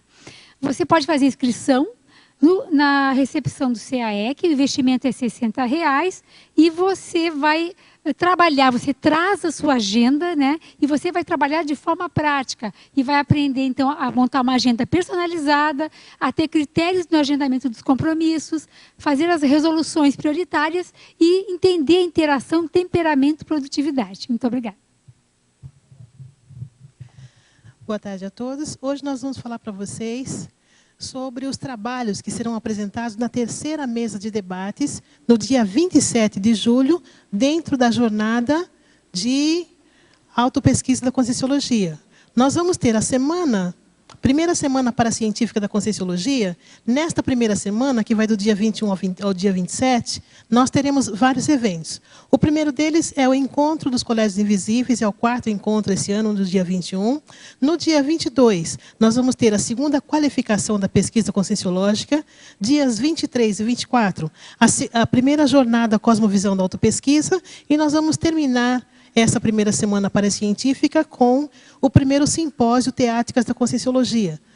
Então, no dia 27, das 15 às 17 horas, serão apresentados os seguintes trabalhos. Primeiro, autoconscientização paracognitiva, prioridade do autoparapsiquismo na pré-intermissão, com o professor Ulisses Schlosser.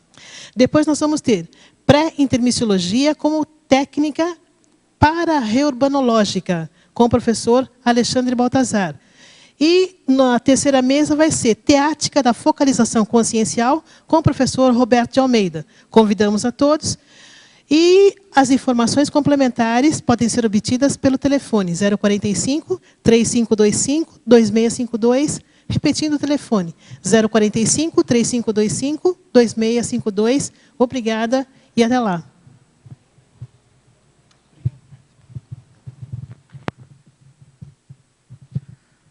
Para amanhã, teremos o verbete Senso Autocrítico, especialidade Automaturologia, com a verbetógrafa Adriana Lopes. Obrigado e boa tarde a todos.